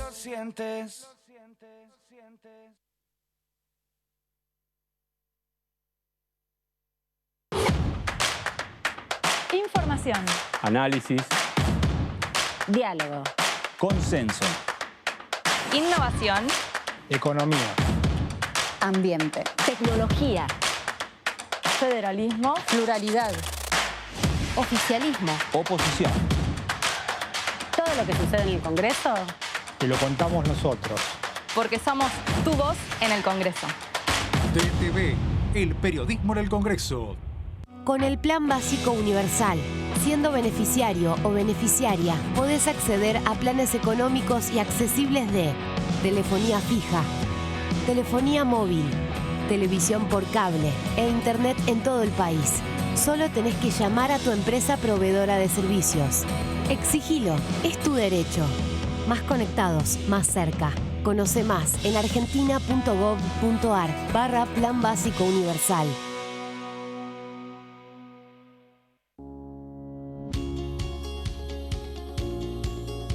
Cuando un proyecto de ley ingresa a la Cámara de Diputados, ya sea creado por un legislador, enviado por el Poder Ejecutivo o producto de una iniciativa popular, se trata primero en las comisiones correspondientes para luego ser tratado en el recinto por los diputados.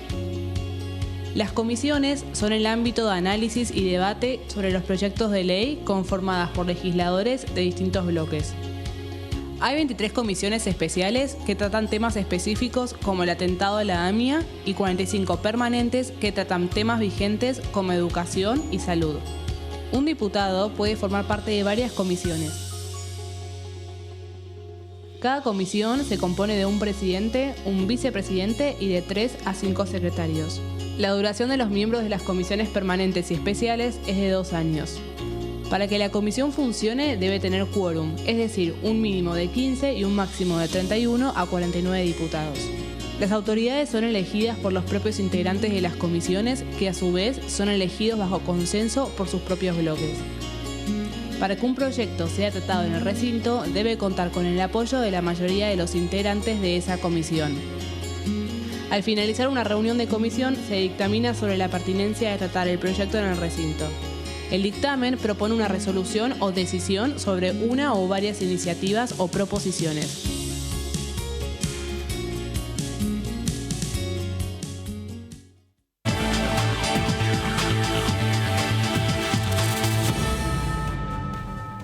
Seguimos aquí en la tercera edición de Diputados TV y ya nos está convocando nuestra compañera Lourdes López, que sigue recorriendo el edificio del anexo de la Cámara de Diputados porque hay actividades culturales y el viernes es un buen momento para recomendaciones. ¿En dónde andas ahora, Lourdes? ¿Por dónde te moviste? Así es, seguimos con más noticias culturales y ahora sí hay que hablar de lo que es un concurso literario que va a tener lugar hasta el próximo 2 de abril. Es Cartas de Malvinas, así se llama este concurso que por supuesto tiene lugar conmemorativo bajo lo que es los 40 años del conflicto bélico de la guerra, bueno, la guerra de Malvinas, estos 40 años que se sienten, que duelen y que obviamente han dejado una huella enorme y también en el sentido literario. Es por eso que uno se acuerda de todo lo que se vivió en aquel entonces, por ahí nuestros padres, nuestros abuelos, a través de la memoria colectiva también, y tiene un sentido epistolar. Aquellas cartas que fueron enviadas bajo ese conflicto, en ese imaginario, bueno, precisamente se está dando aniversario y es por eso que este concurso va a tener lugar hasta el 2 de abril. Van a poder enviar estas escrituras, en realidad, que no hace falta que tengan un sentido meramente epistolar, sino que pueden ser poesías o alguna referencia similar, pero que esté vinculada a estas cartas que eran enviadas entre los combatientes y los familiares, amigos y demás. Obvio que hay varias categorías. Esto es organizado por la Honorable Cámara de Diputados de la Nación y también es organizado por la Universidad de la Defensa Nacional. Hay 2 categorías. Una de las que la integran son aquellos que estudian en la Universidad de la Defensa Nacional y aquellos aquellos que no. Bueno, una vez que se dividen las categorías, hay 4 premios, 2 por categorías, un primer premio de 50.000 pesos, por supuesto, con el derecho a publicación, y además el segundo premio de 30.000 pesos, bueno, todos con derecho a publicación. No voy a olvidarme, no es un dato menor, esto que les voy a decir, que cada jurado tiene la posibilidad de elegir, además del primero y segundo lugar, 5 menciones especiales. Bien. Que van a ser también, van a tener derecho a publicación. Así que esto también es muy bueno, es un concurso que se llama Cartas de Malvinas. Bajo este contexto queremos recordar a nuestras heroínas y héroes también, y a aquellos que también fueron parte de este conflicto, y bueno, por supuesto, hacer mención de este concurso que tendrá lugar hasta el 2 de abril y donde todo el material se podrá enviar en formato PDF a través de cartasdemalvinas@gmail.com, que es el mail para que envíen toda la data. Muchas gracias, Lourdes, buen trabajo y nos vemos la semana próxima. Que descanses. Buen fin de semana a todo el equipo, a la audiencia. Nos vemos el lunes. Chao, hasta luego. Sí, se cumplen además 189 años de la invasión a las Islas Malvinas y este es un año de malvinización, así se ha pensado desde el Gobierno Nacional, así que esta actividad se inscribe en el recuerdo de los 40 años del intento de recuperación de las islas, pero también en la memoria de los 189 años de ocupación ilegal de nuestro territorio. Vamos a seguir recorriendo la Argentina para nuestra próxima entrevista.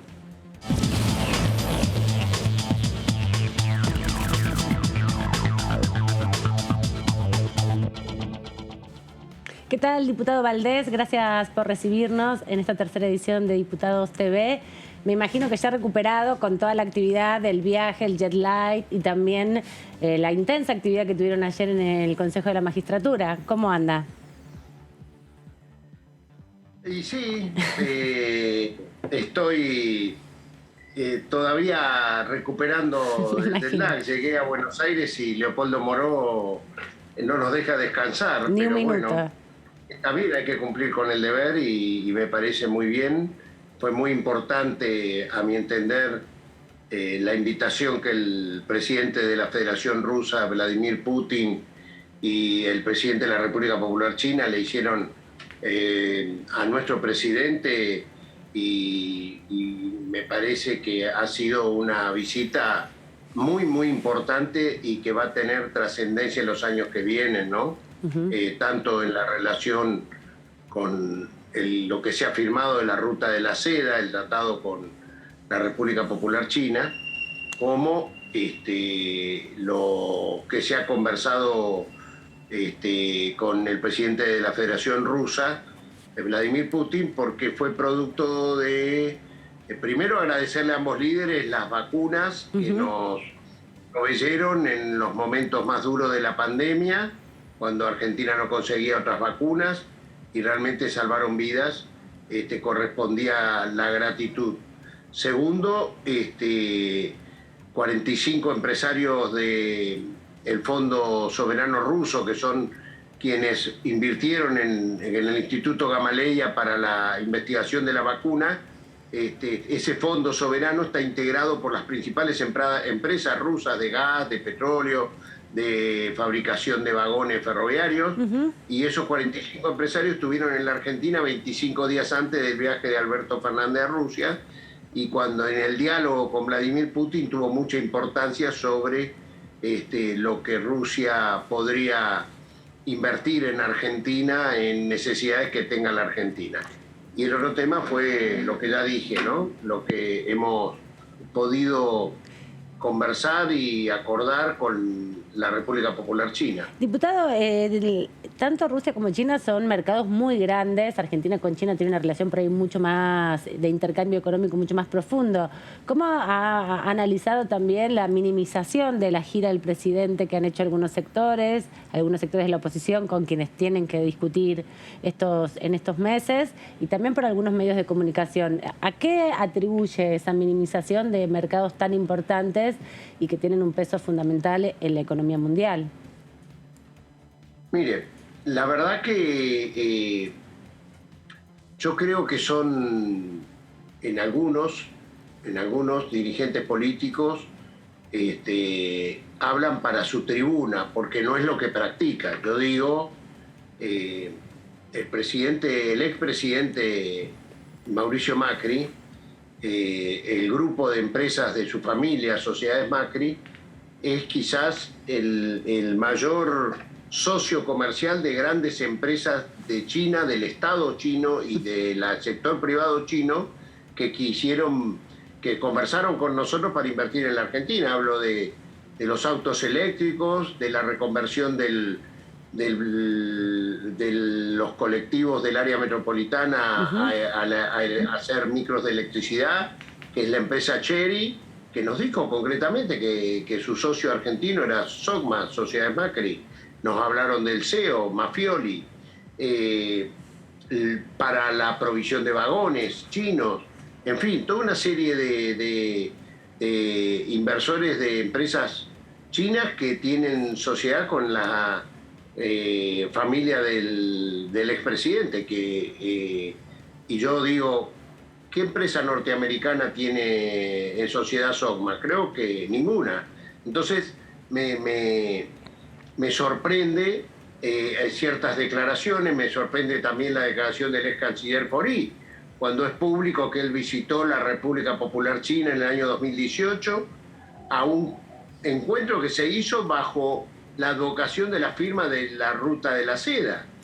O sea el Congreso estaba convocado para eso. Entonces, o sea que este encuentro viene a concluir una política que también se había empezado a desarrollar en gobiernos anteriores. Hay una continuidad. Yo creo que desde que Néstor Kirchner visitó China y le devolvió la visita a Hu Jintao en el año 2004, se empezó a construir una relación de permanencia con China que continuó con Cristina, tanto con Hu Jintao como con Xi Jinping, que vino a la Argentina en épocas de Cristina Fernández. Pero Xi Jinping volvió a la Argentina con el G20 y el presidente Mauricio Macri lo condecoró con la Orden del General San Martín. El único que condecoró al presidente de la República Popular China fue Mauricio Macri. Yo digo porque llama la atención cómo son las ponencias a 2 años de haber hecho esta condecoración. A ver, hay gente, no todos son iguales, hay gente muy seria como el ex embajador, que no piensa como yo, pero que jamás harían estas declaraciones, el ex embajador Diego Guelar, el ex embajador del propio presidente Macri, que China, ha trabajado tanto para la construcción de la relación de la República Popular China con Argentina, o el propio Federico Pinedo, que ha publicado la importancia de las relaciones entre Argentina y la República Popular China. Son gente que merece todo mi respeto y que jamás harían este tipo de declaraciones. Vemos que quienes hablan lo hacen más de tinte electoral, igual que cierto sector del periodismo, ¿no? Diputado, Gabriela Vulcano lo saluda. ¿Qué tal? ¿Cómo está? Gabriela. Retomo un poco la pregunta de mi compañera, porque como usted bien remarcaba, el grupo Sogma ha hecho negocios con China. En el G20 que se realizó aquí en nuestro país, el expresidente Mauricio Macri, las 2 reuniones más importantes que tuvo, a las que se le dieron más relevancia, fue con Xi Jinping y con Vladimir Putin. Y inclusive hay 139, si no me equivoco, 139 países que están adheridos a la Ruta de la Seda. Y sin embargo, esta gira presidencial a China y Rusia ha sido sumamente ideologizada. Eso es lo que uno ha podido ver en las discusiones que se han dado, no solamente por parte de la oposición, sino en algunos medios de comunicación. También algunos hasta especialistas en temas internacionales han hablado con una carga ideológica importante sobre esta gira. Usted recién decía que tiene que ver simplemente con que Juntos por el Cambio le está hablando aparte de su electorado. ¿Cree que tiene que ver con eso solamente o también con discusiones en términos de la geopolítica, pensando en lo que es el lugar que hoy ocupa Estados Unidos y el rol que está ocupando China y que está queriendo ocupar justamente con esta Ruta de la Seda que usted participó de la firma de este convenio, ¿no? Bueno, no solo es en este tiempo, en tiempos de Donald Trump también había un gran conflicto entre Estados Unidos y China. Concretamente creo que el que más castigó a China fue Donald Trump, y sin embargo en ese momento es cuando usted está relatando que Mauricio Macri lo condecora a Xi Jinping y le da la importancia que le da en las reuniones del G20 tanto a Vladimir Putin como al presidente de la República Popular China. Yo creo, no es distinto esta ideologización con la misma ideologización que se tomó sobre las vacunas. Cuando hablamos de la vacuna Sputnik o cuando hablábamos de la vacuna Sinopharm. Son los mismos sectores políticos que la verdad que da vergüenza, porque querer convencer que Vladimir Putin es comunista es no entender, es un insulto a la inteligencia, a la lectura, a lo que... O sea, yo creo que si hay alguien... Y una falta a la verdad también, ¿no? ¿Cómo? Y una falta a la verdad. Pero claro que es una porque falta no es a la verdad. comunista. Vladimir Putin en épocas del comunismo fue vicealcalde de San Petersburgo. Y hay un reportaje de él en ese momento que le hacían a varios líderes de la líderes emergentes del comunismo ruso, y le preguntaban quién eran las personas que en su conciencia lideraban o eran los líderes en los cuales se pensaban, y él habló de Pedro el Grande. Imagínense, ya en aquel tiempo, en épocas de la Unión de Repúblicas Socialistas Soviéticas, Vladimir Putin admiraba a Pedro el Grande, nada que ver ni a Lenin ni a Stalin. Sinceramente, creo que se hace con toda intención y premeditación y querer seguir una línea que en los 60, 70 daba resultados. Hoy el mundo postcomunista, después de la caída del muro de Berlín, es absolutamente distinta. Entonces, yo que viví hace muy poco la discusión de las vacunas, veo tan parecido, y los mismos sectores periodísticos y políticos, pero después se impone la verdad. Creo que es muy importante para el país lo que se ha firmado con la República Popular China y con lo que se ha conversado con Vladimir Putin, y espero que se concreten las inversiones que ha planteado el gobierno de la Federación Rusa, ¿no?, en Argentina. Diputado José Di Mauro lo saluda, ¿cómo le va? ¿Cómo le va? Bien. Usted dice que Juntos por el Cambio le está hablando a su electorado cuando hace estas referencias críticas hacia la gira presidencial. ¿Y a quién le está hablando Alberto Fernández cuando hace esas referencias ante Putin, por ejemplo, respecto a Estados Unidos, o la crítica que hace justamente Moscú hacia Estados Unidos y hacia el Fondo Monetario en particular, o por ejemplo cuando el embajador argentino en China hizo ese comentario, ese saludo especial a Xi Jinping? Mire, yo creo que nosotros hemos recibido la invitación del presidente de la Federación Rusa, como dije al principio, del presidente de la República Popular China. Yo sé hacia dónde va su pregunta. Si nosotros hubiéramos recibido la invitación de Biden para visitar Estados Unidos, hubiéramos ido con mucho gusto, con la misma alegría y energía que viajamos a Rusia y a China. La política exterior del gobierno de Alberto Fernández y Cristina Fernández de Kirchner es el multilateralismo. Nosotros no tomamos los adversarios de un país cuando visitamos a un país. Ojalá en 2 años de gobierno hubiéramos sido invitados a visitar Estados Unidos, pero nos invitó la Federación Rusa y nos invitó la República Popular China. Si a eso se refiere su pregunta. Pero la crítica de Estados Unidos fue por despecho entonces, porque no los invitaron, o por qué fue. No, creo que lo que quiso decir ahí el presidente es que estaba dispuesto a generar mercados alternativos y relaciones alternativas, a que la Argentina cíclicamente cada 10 años tiene que refinanciar y renegociar deudas con el Fondo Monetario Internacional. La verdad es que a nosotros hemos heredado una situación, nosotros somos como peronistas y orgullosos de nuestra idea, lamentablemente siempre hemos sido fieles pagadores, nunca endeudadores. Creo que lo que quiso decir el presidente es que buscaba alternativas a vivir del endeudamiento con el Fondo Monetario Internacional. Diputado, quería hacerle una pregunta respecto a el tema, la acción que sucedió ayer desde la Comisión Bicameral de Seguimiento de los órganos de inteligencia. Tuvieron una acción que es inédita, ¿no? Que es pedir un juicio político a 2 camaristas presentando un informe de alrededor de 25 páginas y reuniéndose con el Consejo de la Magistratura. Cuéntenos un poco, bueno, la decisión en definitiva de tomar esta acción que es novedosa y qué esperan de esa decisión que resulte el Consejo de la Magistratura.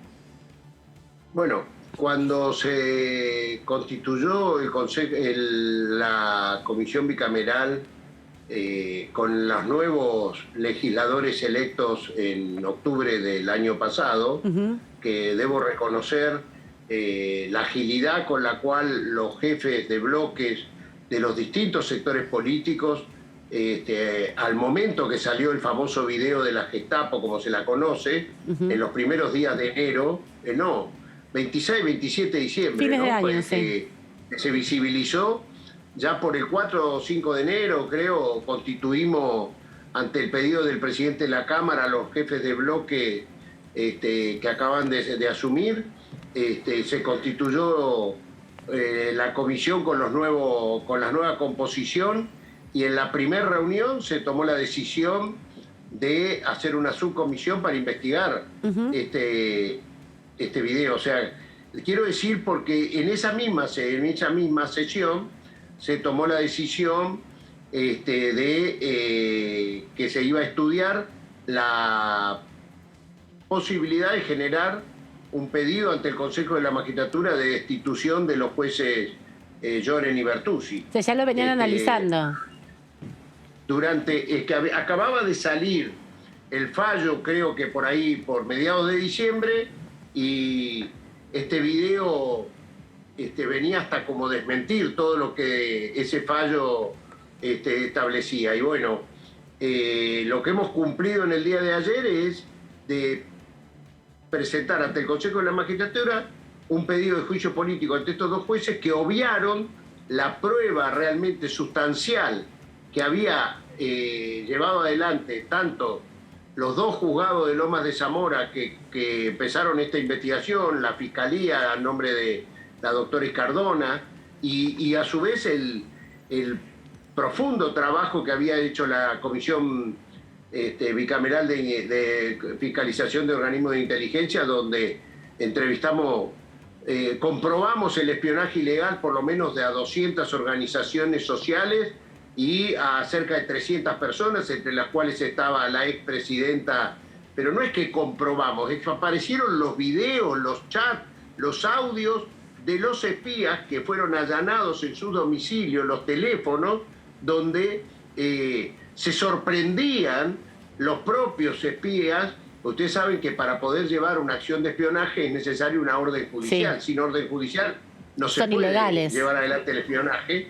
Y los propios espías decían, pero yo tengo que hacer esto de espiar a la hermana del presidente, Florencia Macri, a su pareja, Salvatore Pica, y le decían el jefe, sí, es orden del 1. ¿El 1 quién era? El 5 es Arribas, el que era jefe de la AFI de Macri. Sí. La 8 era Magdalani. ¿El 1 quién era? Era Mauricio Macri. Lo mismo sucede en otro caso que también fue visto hasta públicamente por la televisión, cuando lo van a espiar un domingo a la mañana en el barrio de Palermo al presidente de entonces de la Corte Suprema de Justicia, Carlos Rosenkrantz, que el espía le dice, es él, y le saca la foto y se lo va mostrando a su jefe, que era Alan Ruiz, y le dice, pero ¿quién me manda a hacer este espionaje? Era cuando se estaban por encontrar en un bar el prófugo Rodríguez Simón, Pepín Rodríguez Simón, que aparecía con una gorra. Y que le dice, el tipo se asusta, el espía, dice, ¿pero en serio yo tengo que hacer esto? Y dice, es orden del 1. Vuelvo a decir, ¿quién era el 1?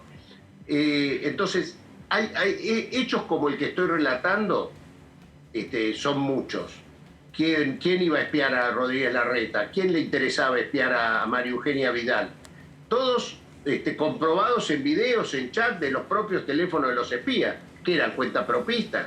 Entonces, es muy burdo, muy notorio, y eso significa lo que hemos presentado ayer, la Comisión Bicameral, ante el Consejo de la Magistratura, que realmente nos escucharon y inmediatamente sortearon, y creo que ya está en la Comisión de Acusación trabajando en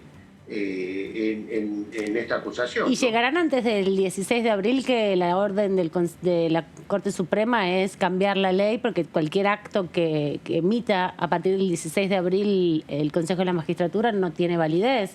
¿Cree que van a poder avanzar en ese sentido? No lo sé. Yo espero que sí. Si quiere que haga una crítica al día de ayer, me sorprendió que estuvieron los consejeros de la oposición, estaba la diputada Graciela Camaño, estaba todos los miembros, menos la corporación de jueces. Los representantes de los jueces sorpresivamente no estuvieron. Llama la atención, ¿no? Y en la medida que nos comportemos corporativamente, por eso es que la multitud que salió a la calle el 1 de febrero a reclamar profundos cambios en la justicia, y eso va a ir creciendo.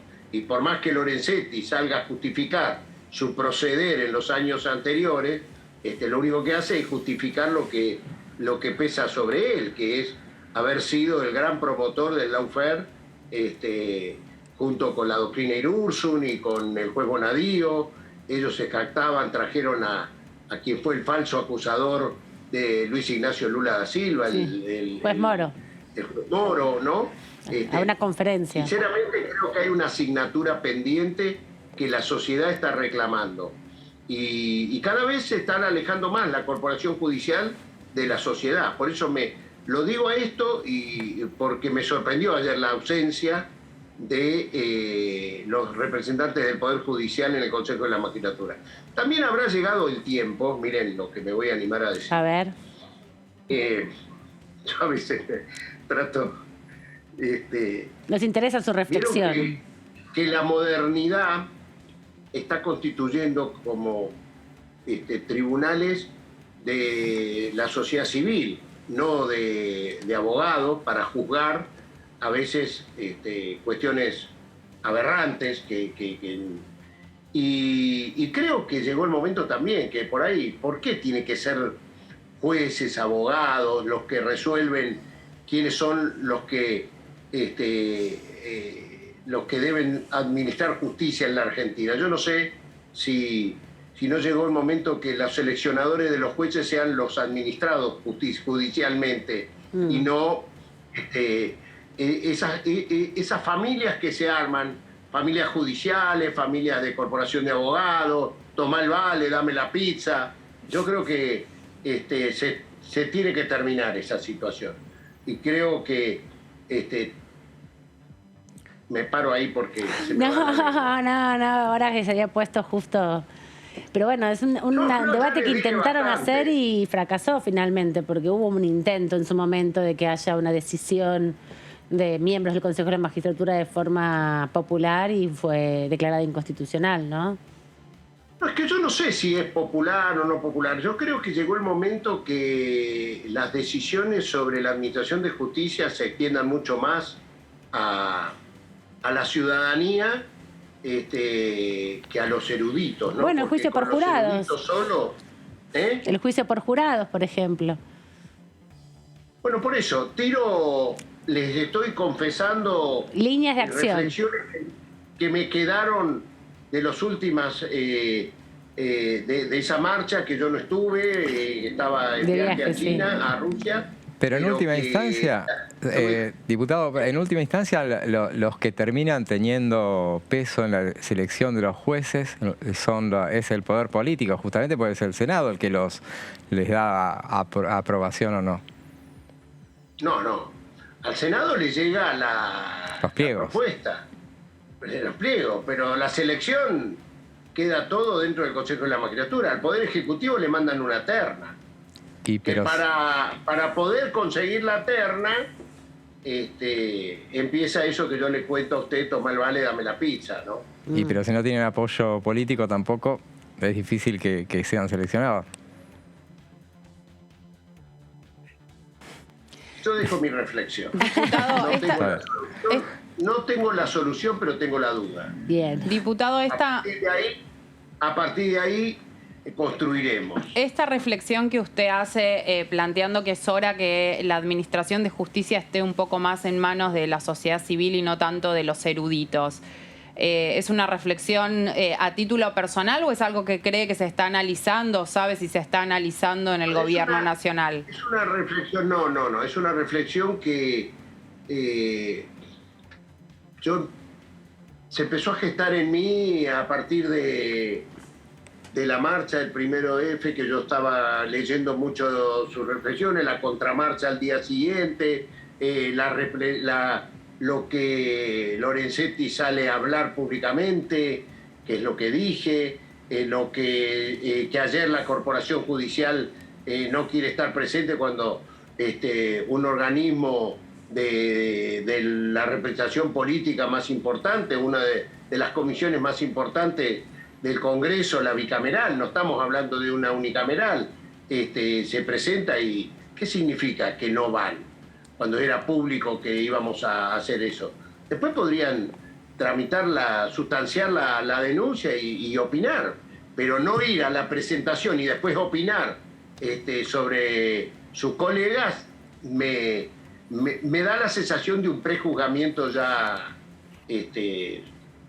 pero bueno. Diputado, no quiero desaprovechar este momento, si nos puede contar un poco, usted acompañó a la vicepresidenta a Honduras, a lo que fue la asunción de Xiomara Castro, después de la importancia que tiene esa asunción, después de lo que fue la destitución de Manuel Zelaya en 2009. Si nos podría contar brevemente cómo fue esa asunción, qué pudo ver, qué nos puede contar de ese viaje.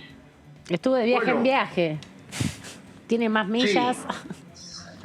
No tengo millas porque no hay millaje en esos viajes, pero hay mucho trabajo. Quiero decir, Honduras, al igual que Bolivia, la recuperación de la democracia en Bolivia, cuando acompañé al presidente, cuando fue la asunción de Luis Arce, o esta situación de Xiomara Castro, Creo que son esos momentos que da doble orgullo de ver cómo nuestro país, en el caso de Bolivia, la gran recepción del pueblo boliviano a Alberto Fernández, y en el caso de Honduras, el amor que mostraron hacia la vicepresidenta Cristina Fernández de Kirchner, porque en algún momento, cuando se produce el golpe de Estado en Honduras, hubo yo ni me acordaba de eso, hubo un charter o un avión que parte de Nueva York, creo, y va Cristina Kirchner, que era presidenta, creo que era la única presidenta en ejercicio que acompaña esa delegación para que Mel Zelaya, que había sido el presidente destituido de Honduras, pueda volver a Honduras y fueron rechazados. Entonces hubo un gran cariño, una gran valoración a la vicepresidenta, y también mucha emoción cuando ella disertó en la Universidad de Tegucigalpa, donde los principales dirigentes políticos de América Latina se nuclearon a escuchar a Cristina Fernández de Kirchner, ¿no? Ustedes lo habrán visto, la expresidenta de Brasil, el expresidente de Paraguay, el presidente de la COPAL, que es este grupo de los partidos políticos de América Latina, el mexicano. En fin, fue una gran emoción. A mí, cada vez que se recupera la democracia en un país, para nosotros, algún día vamos a hablar de la importancia que tuvo la Argentina en la recuperación de la democracia en Brasil, en Uruguay, en Paraguay y en Chile, a partir de la asunción de Raúl Alfonsín, porque la Argentina salió a la democracia por haber perdido la guerra de Malvinas. América Latina no estaba para salir hacia la institucionalidad democrática. De hecho, Chile tardó muchos años. fue Raúl Alfonsín, que, por ejemplo, haciendo un plebiscito en el tema del Beagle, mostró en Chile cómo en la Argentina se resolvían las situaciones de este nivel votando y obligó a que Pinochet, a los 6 meses del plebiscito por el Beagle, tuviera que convocar también a un plebiscito para ver si él permanecía o no.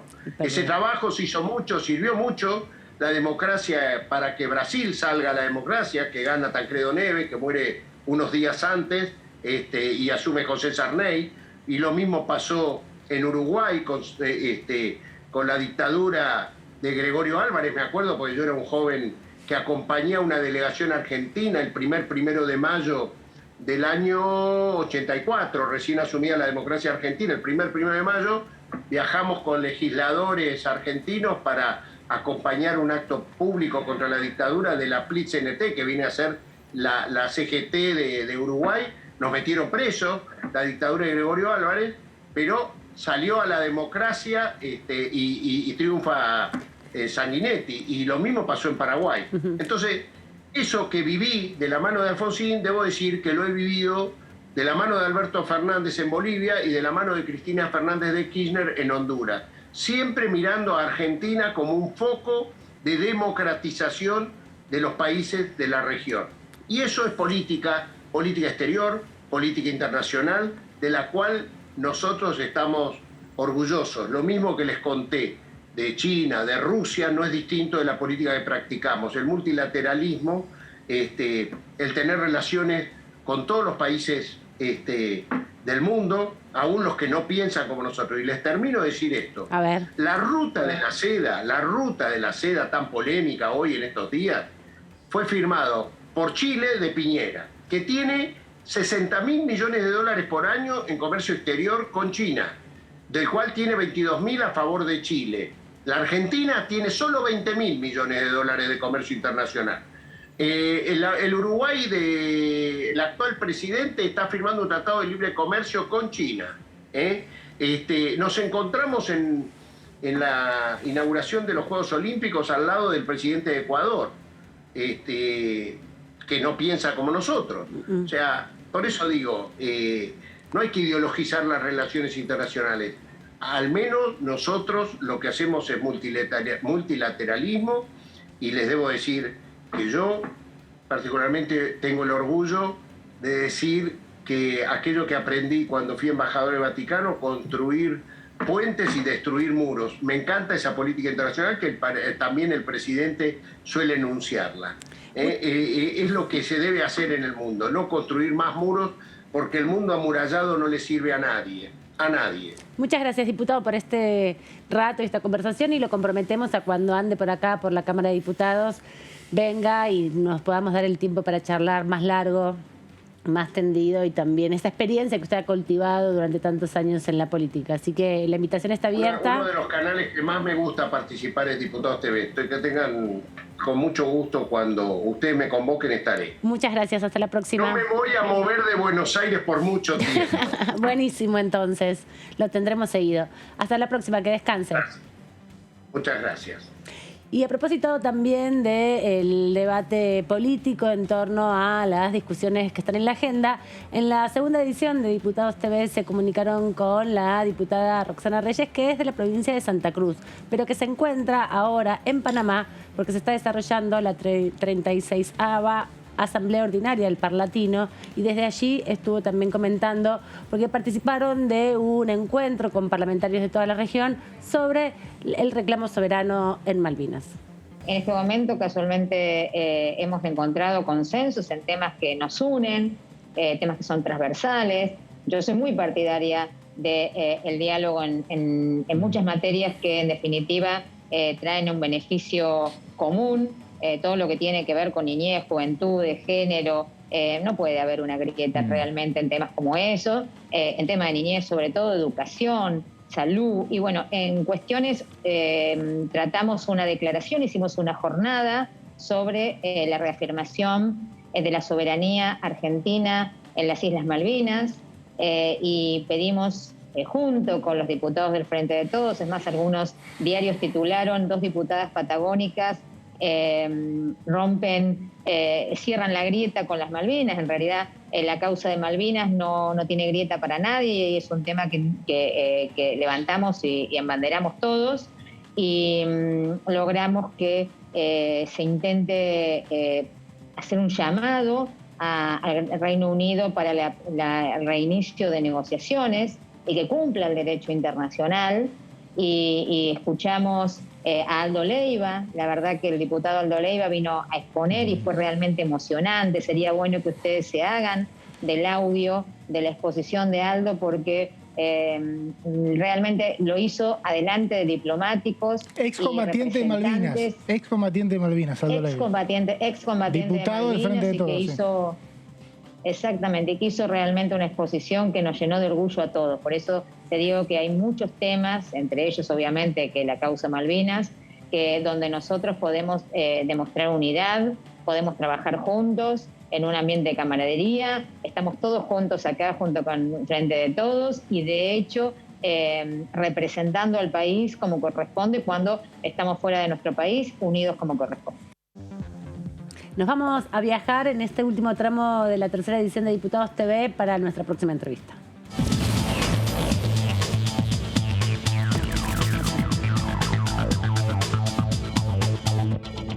Hola, diputado Fernández, ¿cómo anda? Bienvenido a la tercera edición de TV. Hoy con un día más tranquilo. Le comento que recordábamos que la última entrevista fue una entrevista en pleno proceso de renuncia del presidente del bloque, Máximo Kirchner. Hoy ya tenemos más tranquilidad, esperemos que no pase nada en el próximo rato, ¿no? Ustedes tuvieron una primicia y esto sí dice, era periodismo en tiempo real. En marcha, en tiempo real, así es. Bueno, buenas tardes, ¿cómo les va? Muy bien. Acá en Córdoba la veo ahí con la liviana, se vino un fresquito, llovió hoy, así que nos viene bien. Sí, y bueno, estuve en Buenos Aires, lamentablemente la producción me invitó, pero estuve con muchas, por no decir muchísimas reuniones, la verdad que ya de vuelta en Córdoba. ¿Y un pudo placer encontrarse con el nuevo presidente del bloque? ¿Pudo hablar con Germán Martínez? Sí, tuve una reunión. Al diputado Germán Martínez yo lo conozco hace tiempo. Él, al estar al lado de Rossi, y yo en su momento como dirigente de la pequeña y mediana empresa, en el Ministerio de Defensa, concretamos muchos acuerdos. Dentro de ellos ustedes se acordarán, lo que pasa tan rápido los tiempos, provisión de insumos para nuestras Fuerzas Armadas y de seguridad, de producción nacional, como los chalecos antibalas, pero también proyectos como los de desarrollo de aeronáutica en la fábrica de FADEA. Claro, entonces hemos concretado y la verdad que he desarrollado con él y lo conozco trabajando. Y además, que ustedes cuando lo han entrevistado han visto, conoce el funcionamiento parlamentario por haber estado en la Cámara acompañando en su momento al presidente del bloque, Agustín Rossi, ¿no? Diputado, quiero introducirlo mínimamente y tenemos muchas preguntas para hacerle, tenemos poco tiempo, pero la discusión que hoy también está sobre la mesa tiene que ver con el subsidio del transporte y Córdoba aparece en la escena como una provincia donde, bueno, el costo del pasaje es tan alto que siempre aparece de referencia y además porque es uno de los distritos, la ciudad de Córdoba en particular y toda la provincia más importantes de la Argentina. ¿Cómo ve esa discusión y qué posibilidades de solución o de salida hacia adelante augura, piensa, imagina respecto a una posibilidad concreta de repensar el subsidio al transporte público en el país?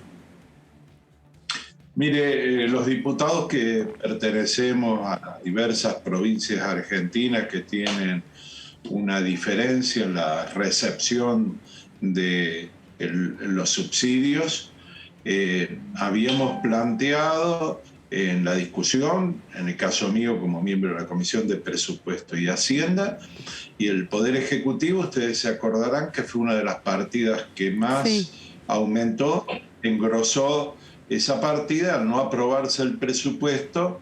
el ministerio ha quedado sujeto a estas reglas de juego, que no solamente es el tema de los subsidios, sino un pacto federal del año 2018, que en ese momento exigía el Fondo Monetario Internacional y que preveía la eliminación de los subsidios. Ese pacto lo firmó el gobernador Schiaretti. Llama la atención ahora, ¿no?, cómo pelea por los subsidios, y de no haya sido un gobernador que ante esta tiene varios... Ay, se está escuchando pésimo. Hay algo con el viento, el frío, parece que congeló la imagen. Sí, yo también la escucho. Ahí se escucha un poco mejor. Sí, ahora sí. Decir que el problema del transporte tiene muchos aspectos que determina en una diferencia garrafal de precio. El boleto urbano en Córdoba sale 59 pesos y en Buenos Aires 18, ¿no? Fíjese la diferencia. Pero también esta idea de reestructurar los subsidios y federalizarlos, aparece con claridad una enorme diferencia en la ciudad de Buenos Aires. Entonces, este tema hay que tratarlo, el ministro de Transporte lo ha propuesto. Pero para que no aparezca solamente como una cuestión de que se haga una lectura de que hay que ajustar subsidios, hace poco rato el presidente ha anunciado el aumento de los subsidios a 46.000 millones. Espero no errarle, pero era la cifra que más o menos nosotros habíamos previsto en el presupuesto nacional. Es decir, que los subsidios a las provincias, a partir ya de este mes, van a estar recibiendo mayor subsidio al transporte. El transporte y los subsidios necesitan legislación específica. Han sido parche tras parche, por eso hay varios diputados nacionales que decimos que a la decisión del Poder Ejecutivo habría que tener una ley específica que hablara de esto, no una ley oportunista como presentaron los diputados de Córdoba diciendo que sea en todo el país 18 pesos, eso no resiste el menor análisis. Así que estamos solucionando como todo la tremenda realidad, la difícil realidad que dejaron en el manejo del Estado y que tiene que ver mucho con los temas que estamos tratando. Ese pacto federal surgió como una exigencia del Fondo Monetario Internacional. Llama la atención que gobernadores como Schiaretti hasta ahora no abrieron la boca refiriéndose a ese pacto que firmó de eliminación de subsidios. Insiste en otros que evidentemente incluso lo colocan a veces en una posición más dura que Juntos por el Cambio, ¿no? Diputado José Di Mauro lo saluda, ¿cómo le va? ¿Cómo le va, José? Una consulta, dos consultas. Puntualmente, usted ya que se reunió con Germán Martínez, ¿sabe algo si en los próximos días se va a tratar alguno de los temas extraordinarias? ¿Se va a tratar de avanzar en una sesión? Por un lado, y por el otro, la cuestión de los tiempos con el acuerdo con el fondo. Ya se estableció que el tema, la carta de intención llegará a partir del 1 de marzo, pero bueno, hay un plazo perentorio para el 22 de marzo para que se apruebe, y los tiempos medio como que quedaría muy poco tiempo para tratar. ¿Cómo se piensa trabajar como para cumplir con todos esos tiempos? Mire, no le contesté a su colega correctamente con Germán Martínez, y lo mismo que pregunta usted, está trabajando en varias cuestiones a la vez. Primero, en tratar de que estas diferentes posiciones que surgieron de algunos de los diputados las tratemos